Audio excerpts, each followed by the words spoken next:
ಎಲ್ಲರಿಗೂ ನಮಸ್ಕಾರ. ಕೆಂಚಾಯಿಗೆ ನಾನು ಛಾಯಾ ನಿಮ್ಮೆಲ್ಲರೂ ವೆಲ್ಕಮ್ ಮಾಡ್ತಾ ಇದ್ದೀನಿ. ನಾನು ಕಾಲೇಜಲ್ಲಿ ಕೆಮಿಸ್ಟ್ರಿ ಪ್ರೊಫೆಸರ್ ವರ್ಕ್ ಮಾಡ್ತಾ ಇದ್ದೀನಿ. ನಾನು ಇಂಟೆನ್ಷನ್ ಈ ಚಾನಲ್ ಸ್ಟಾರ್ಟ್ ಮಾಡೋದಕ್ಕೆ ಅಂದರೆ ಸಾಧ್ಯ ಆದಷ್ಟು ಕೆಮಿಸ್ಟ್ರಿ ರಿಲೇಟೆಡ್ ಟಾಪಿಕ್ನ ಸಿಂಪಲ್ಲಾಗಿ ಕನ್ನಡದಲ್ಲಿ ಹೇಳುವಂಥ ಪ್ರಯತ್ನ ಮಾಡ್ತಾ ಇದ್ದೀನಿ. ಆ ಸೀರೀಸಲ್ಲಿ ಈಗ ನಿಮಗೆ ಆಲ್ರೆಡಿ KSET ಮತ್ತು ನೆಟ್ ಎಕ್ಸಾಮ್ ಬರ್ತಾ ಇದೆ. ಆ KSET ಮತ್ತು ನೆಟ್ಗೆ ಹೆಲ್ಪ್ ಆಗೋಂಗೆ ನೇಮ್ ರಿಯಾಕ್ಷನ್ಸ್ ಏನಿದೆ ಅದನ್ನೆಲ್ಲ ಅಪ್ಲೋಡ್ ಮಾಡ್ತಾ ಇದ್ದೀನಿ. ಆಲ್ರೆಡಿ ನಾನು 7ರಿಂದ 8 ನೇಮ್ ರಿಯಾಕ್ಷನ್ಸ್ನ ಅಪ್ಲೋಡ್ ಮಾಡಿದ್ದೀನಿ. ಇದು ನಂದು ನೆಕ್ಸ್ಟ್ ಮಾಡ್ತಾ ಇರುವಂಥದ್ದು. ಇವತ್ತು ನಾವು ಮಾಡ್ತಾ ಇರುವಂಥದ್ದು ಯಾವುದು ಅಂದರೆ ಡಾರ್ಸನ್ ಕಂಡೆನ್ಸೇಷನ್ ಅಂತ. Don't get confuse with the Darzens reaction and Darzens condensation. Darzens reaction ಎಲ್ಲಿ ಬರುತ್ತೆ ಅಂದರೆ preparation of alkyl halides using thionyl chloride ಮಾಡ್ತೀವಲ್ಲ, ಅದಕ್ಕೆ ಆ ರಿಯಾಕ್ಷನ್ಗೆ ನಾವೇನಂತ ಕರಿತೀವಿ ಅಂದರೆ ಡಾರ್ಸನ್ ರಿಯಾಕ್ಷನ್ ಅಂತ ಕರಿತೀವಿ. ಇಲ್ಲಿ ನಾವು ಮಾಡ್ತಾ ಇರುವಂಥದ್ದು ಡಾರ್ಸನ್ ಕಂಡೆನ್ಸೇಷನ್ ಅಂತ. ಎರಡು ರಿಯಾಕ್ಷನ್, ಡಾರ್ಸನ್ ರಿಯಾಕ್ಷನ್ ಇರ್ಬೋದು ಅಥವಾ ಡಾರ್ಸನ್ ಕಂಡೆನ್ಸೇಷನ್ ಇರ್ಬೋದು, ಎರಡನ್ನೂ ಆರ್ಗ್ಯಾನಿಕ್ ಕೆಮಿಸ್ಟು ಡಾರ್ಸನ್ ಅನ್ನೋನು 1904 ಅದನ್ನು ಮಾಡ್ತಾನೆ.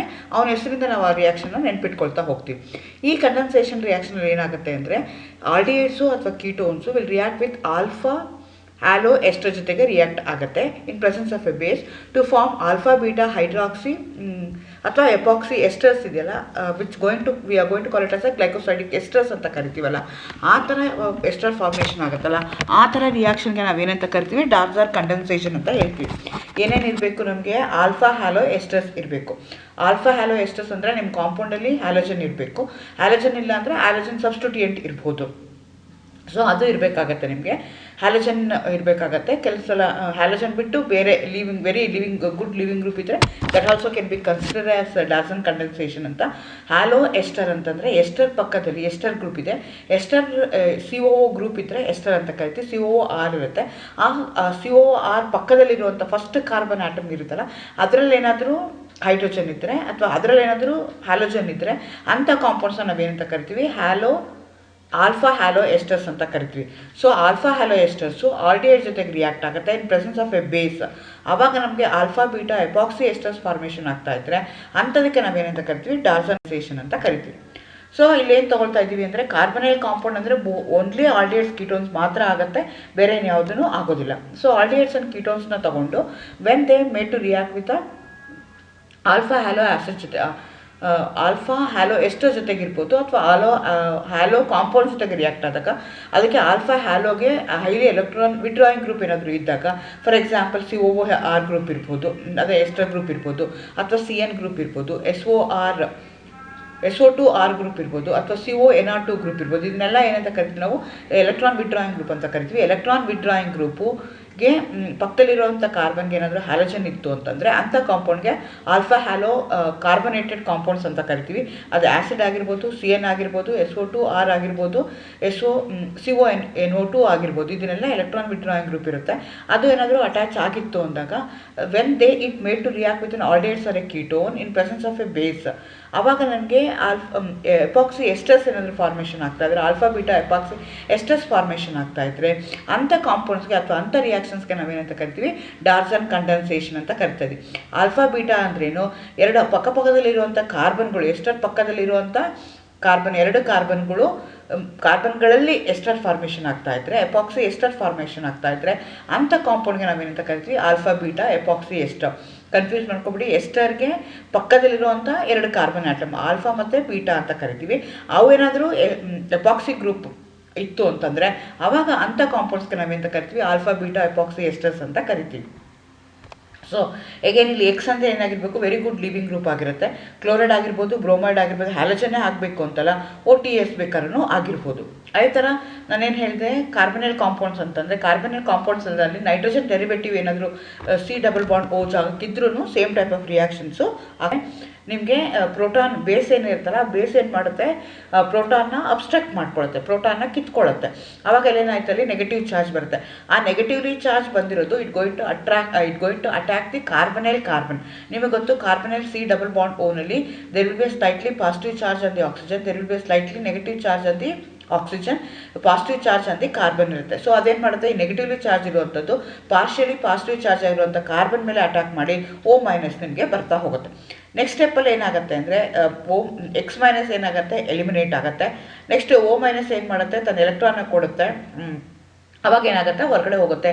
There by going to have internal reaction ಆಗುತ್ತೆ, ಇಂಟರ್ನಲ್ ನ್ಯೂಕ್ಲಿಯೋಫಿಲಿಕ್ ಸಬ್ಸ್ಟಿಟ್ಯೂಷನ್ ರಿಯಾಕ್ಷನ್ ಆಗುತ್ತೆ. ಸೊ ಅವಾಗ ಏನಾಗುತ್ತೆ, you are going to get a epoxide ring ಆಗುತ್ತೆ. ಸೊ ಇಂಥ ರಿಯಾಕ್ಷನ್ಗೆ ನಾವು ಏನಂತೀವಿ, SNI ಅಂತ ಕರಿತೀವಿ. ನ್ಯೂಕ್ಲಿಯೋಫಿಲಿಕ್ ಸಬ್ಸ್ಟಿಟ್ಯೂಷನ್ ಇಂಟರ್ನಲ್ ರಿಯಾಕ್ಷನ್ ಆಗಿ ಎಪಾಕ್ಸೈಡ್ ಫಾರ್ಮೇಷನ್ ಆಗುತ್ತೆ. ಸೊ ಅಂದರೆ ಏನಾಯಿತು, ಆ O ಇರೋದು ಏನಾಗುತ್ತೆ, O- ಇರುವಂಥ lone pair of electrons it going to form a epoxide ರಿಂಗ್ನ ಫಾರ್ಮೇಷನ್ ಮಾಡುತ್ತೆ. ಫಸ್ಟ್ ಏನಾಗಿರುತ್ತೆ, ಹ್ಯಾಲೋಹೈಡ್ರಿನ್ ಆಗಿರುತ್ತೆ. ಹ್ಯಾಲೋಹೈಡ್ರಿನ್ ಏನು ಮಾಡುತ್ತೆ, ಇಂಟರ್ನಲ್ ಸಬ್ಸ್ಟಿಟ್ಯೂಷನ್ ರಿಯಾಕ್ಷನ್ ಆಗಿ ನಿಮಗೆ ಎಪಾಕ್ಸೈಡ್ ರಿಂಗು ಬರ್ತಾ ಹೋಗುತ್ತೆ. ಸೊ ಈ ರೀತಿ ಆಗುತ್ತೆ. ಸೊ ನಿಮಗೆ ಎಪಾಕ್ಸೈಡ್ ರಿಂಗ್ ಎಲ್ಲಿ ಫಾರ್ಮೇಷನ್ ಆಗುತ್ತೆ, between alpha and beta of the ester group. ಏನು ಎಸ್ಟರ್ ಗ್ರೂಪ್ ಇರುತ್ತಲ್ಲ ಅದರಲ್ಲಿರುವಂಥ ಗ್ರೂಪ್ಗಳಿಗೆ ನಿಮ್ಗೆ ಏನಾಗ್ತಾ ಹೋಗುತ್ತೆ, ಎಪಾಕ್ಸೈಡ್ ಫಾರ್ಮೇಷನ್ ಆಗುತ್ತೆ. ಫಾರ್ ಎಕ್ಸಾಂಪಲ್ ಇಲ್ಲೊಂದು ತೊಗೊಳ್ಳೋಣ, ಒಂದು ಎಸ್ಟರ್ನ ತೊಗೊಂಡಿದ್ದೀವಿ. ಎಸ್ಟರ್ ಏನು ಮಾಡ್ತಾ ಇದೆ, ಆಲ್ಫಾ ಹ್ಯಾಲೋ ಎಸ್ಟರ್ ಜೊತೆಗೆ ರಿಯಾಕ್ಟ್ ಆಗ್ತಿದೆ. ಇನ್ presence of tertiary butyl salt ಜೊತೆಗೆ ರಿಯಾಕ್ಟ್ ಆಗ್ತಾ ಇದೆ. ಅವಾಗ ಏನಾಗುತ್ತೆ ಅಂತಂದರೆ ನಿಮ್ಗೇನಾಗುತ್ತೆ, ಎಕ್ಸ್ ರಿಮೂವ್ ಆಗುತ್ತೆ. ಆ ಜಾಗಕ್ಕೆ ಏನಾಗುತ್ತೆ, O ಬಂದು ಕುತ್ಕೊಳ್ಳುತ್ತೆ. ಸೊ ನೀವು ಏನು ಮಾಡಬೇಕು ಅಂತಂದರೆ, ನಿಮ್ಗೆ ಕೊಟ್ಟಿರೋವಂಥದ್ದು ಏನಾದರೂ ಎಸ್ಟರ್ ಇತ್ತು, ರಿಯಾಕ್ಷನ್ಸಲ್ಲಿ ಎಸ್ಟರ್ ಇತ್ತು, ಆಲ್ಫಾ ಹ್ಯಾಲೋ ಎಸ್ಟರ್ ಇತ್ತು, ಮತ್ತು ಆಲ್ಡಿಹೈಡ್ಸ್ ಅಥವಾ ಕೀಟೋನ್ಸ್ ಇತ್ತು, ಬೇಸ್ ಇತ್ತು ಅಂದಾಗ immediately you have to think of Dalton condensation ಆಗುತ್ತೆ ಅಂತ. ಸೊ ಇಲ್ಲೂ ನಾನು ಕೆಳಗಡೆ ಎಕ್ಸಾಂಪಲ್ ತೊಗೊಂಡಿದ್ದೀನಿ. NaOET ಇದೆ, ಅದು ಬೇಸ್ ಥರ ಆ್ಯಕ್ಟ್ ಮಾಡುತ್ತೆ. ಅದೇನು ಮಾಡುತ್ತೆ, ಫಸ್ಟ್ ಸ್ಟೆಪ್ಪಲ್ಲಿ ಪ್ರೋಟಾನ ಅಬ್ಸ್ಟ್ರಾಕ್ಟ್ ಮಾಡುತ್ತೆ. ಪ್ರೋಟಾನ್ ಅಬ್ಸ್ಟ್ರಾಕ್ಟ್ ಮಾಡಿದಾಗ ನೆಗೆಟಿವ್ಲಿ ಚಾರ್ಜ್ ಆಗುತ್ತೆ. ಆ ನೆಗೆಟಿವ್ಲಿ ಚಾರ್ಜ್ ಏನು ಮಾಡುತ್ತೆ, it going to attack the ಕಾರ್ಬನ್ದು ಅಟ್ಯಾಕ್ ಮಾಡುತ್ತೆ. ಆವಾಗ ನಮ್ಗೆ ಈ ರೀತಿಯಾಗಿ ಆಫ್ ದಿ ಪ್ರಾಡಕ್ಟು ಬರ್ತಾ ಹೋಗುತ್ತೆ.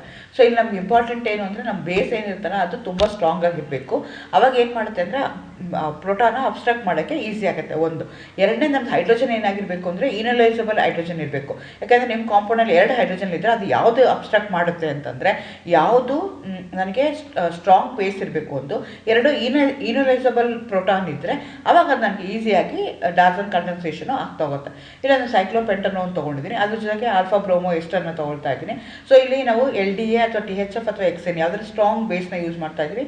ಸೊ ಅದೇನು ಮಾಡ್ತಿದೆ, LDA ಇದೆಲ್ಲ ಸ್ಟ್ರಾಂಗ್ ಇದೆ, ಅದೇನು ಮಾಡುತ್ತೆ, ಈ ಹೈಡ್ರೋಜನ್ ಅಬ್ಸ್ಟ್ರಾಕ್ಟ್ ಮಾಡುತ್ತೆ, ಅಲ್ಲಿ ನೆಗೆಟಿವ್ ಚಾರ್ಜ್ ಆಗುತ್ತೆ. ಆ ನೆಗೆಟಿವ್ ಚಾರ್ಜ್ ಏನಾಗುತ್ತೆ, ಕಾರ್ಬನ್ ಆಫ್ ದಿ ಸೈಕ್ಲೋಪೆಂಟನೋನ್ ಕೀಟೋನ್ ಜಾಗಕ್ಕೆ ರಿಯಾಕ್ಟ್ ಆಗುತ್ತೆ. ಆ ಕೀಟೋನ್ ಗ್ರೂಪಲ್ಲಿರುವಂಥ O ವಿಲ್ ಇನ್ವಾಲ್ವ್ಡ್. ಹಾಗಾಗಿ ನಿಮಗೆ ಈ ರೀತಿಯಾಗಿ ಸೈಕ್ಲಿಕ್ ಪ್ರಾಡಕ್ಟ್ ಬರುತ್ತೆ. ಸೊ ನೋಡೋಕ್ಕಷ್ಟೇ ಸ್ಟ್ರಕ್ಚರ್ಗಳು ತುಂಬ ದೊಡ್ಡ ಅನಿಸುತ್ತೆ, but concept is very simple. ಆ BR ಹೋಗುತ್ತೆ, ಆ BR ಜಾಗದಲ್ಲಿ ನಿಮ್ಗೆ ಏನಾಗುತ್ತೆ ಅಂದರೆ ಎಪಾಕ್ಸೈಡ್ ರಿಂಗು ಬರುತ್ತೆ. ಅಷ್ಟು ಮಾತ್ರ ನೀವು ನೆನ್ಪಿಟ್ಕೊಂಡ್ರೆ ಈಸಿಯಾಗಿ ಗೊತ್ತಾಗುತ್ತೆ. ಅದೇ ರೀತಿ ಇನ್ನೊಂದು ಎಕ್ಸಾಂಪಲ್ ತೊಗೊಂಡಿದ್ದೀನಿ, ವಿತ್ ಪಾಲಿಸೈಕ್ಲಿಕ್ ಆಲ್ಡಿಹೈಡ್ನ ತೊಗೊಂಡಿದ್ದೀನಿ, ಇಲ್ಲೂ ಆಗುತ್ತೆ. ಸೊ ಈ ಥರ ರಿಯಾಕ್ಷನ್ ಬಂದಾಗ ನೀವು ಕೇರ್ಫುಲ್ ಆಗಿರಬೇಕು. ಈಗ 2 ಕಡೆಯಿಂದನೂ ನಿಮಗೆ ಪ್ರಾಡಕ್ಟಲ್ಲಿ ಹೆಂಗೆ ಕೊಟ್ಟಿರ್ತಾರೆ ಅಂದರೆ, ಆಪ್ಷನ್ಸಲ್ಲಿ ಏನು ಕೊಟ್ಟಿರ್ತಾರೆ ಅಂತಂದರೆ, ಈ O ಕಡೆಯಿಂದ ಅಟ್ಯಾಕ್ ಆಗೋಂಗೂ ಒಂದು ಪ್ರಾಡಕ್ಟ್ ಇರುತ್ತೆ, BR ಕಡೆಯಿಂದ ಅಟ್ಯಾಕ್ ಆಗೋಂಗೂ ಒಂದು ಪ್ರಾಡಕ್ಟ್ ಇರುತ್ತೆ. So you have to be very careful. ನಮ್ಗೆ ಏನಾಗುತ್ತೆ ಅಂತಂದರೆ, ಆ ಏನಿರುತ್ತಲ್ಲ, BR ಕಡೆಯಿಂದ ಅಟ್ಯಾಕ್ ಆಗಲ್ಲ. ಎಲ್ಲಿ ಹೈಡ್ರೋಜನ್ ಇರುತ್ತಲ್ಲ, ಆ BR ಪಕ್ಕದಲ್ಲಿರುವಂಥ hydrogen will be involved for the deprotonation ಆಗೋದು ಅದು ಆಗುತ್ತೆ. ಸೊ ಹಾಗಾಗಿ ನಿಮ್ಗೆ ಅದು ಅಟ್ಯಾಕ್ ಮಾಡಿದಾಗ ಈ ರೀತಿಯಾಗಿ ಪ್ರಾಡಕ್ಟ್ ನಿಮಗೆ ಬರ್ತಾ ಹೋಗುತ್ತೆ. ಸೊ ಬರೆದಾಗ ನೀವು ಏನು ಎಪಾಕ್ಸೈಡ್ ಎಲ್ಲಿ ಬರುತ್ತೆ ಅಂತಲೂ ನೀವೇನು ಮಾಡಬೇಕಾಗತ್ತೆ, ನೋಡ್ತಾ ಇದೆ ಪ್ರಾಡಕ್ಟ್ ಬರ್ತಾ ಇದೆ. ಸೊ ನಾನು ಮೆಕ್ಯಾನಿಸಮ್ ಎಲ್ಲ ಇಂಡಿವಿಜುವಲಾಗಿ ಡೀಟೇಲಾಗಿ ಇಲ್ಲಿ ಹೇಳ್ತಾ ಹೋಗ್ತಿರ್ತೀನಿ. ಕೇರ್ಫುಲ್ಲಾಗಿ ಈ ರಿಯಾಕ್ಷನ್ಸ್ನ ಬರೆದು ನೀವು ಪ್ರಾಕ್ಟೀಸ್ ಮಾಡಿ. ಹೇಗೆ ನಾನು ಏನು ಮಾಡಿದೆ, ಕ್ಲೋರೋ ಹ್ಯಾಲೋ ಎಸ್ಟರ್ನ ತೊಗೊಂಡಿದ್ದೀನಿ, ಟರ್ಷರಿ ಬ್ಯೂಟೈಲ್ ಆಕ್ಸೈಡ್ನ ತೊಗೊಂಡಿದ್ದೀನಿ. ಸೊ ಏನಾಗುತ್ತೆ ಅಂದರೆ, ಫಸ್ಟ್ ಪ್ರೋಟಾನ್ ಹೋಗುತ್ತೆ. ಪ್ರೋಟಾನ್ ಹೋಗಿದ ತಕ್ಷಣ ನೆಗೆಟಿವ್ ಚಾರ್ಜ್ ಬರುತ್ತೆ. ಆ ನೆಗೆಟಿವ್ ಚಾರ್ಜ್ ಬಂದಿದ್ದು ನಮ್ಮದು ಆಲ್ಡಿಹೈಡ್ಸ್ ಅಥವಾ ಕೀಟೋನ್ಗೆ ಅಟ್ಯಾಕ್ ಮಾಡುತ್ತೆ.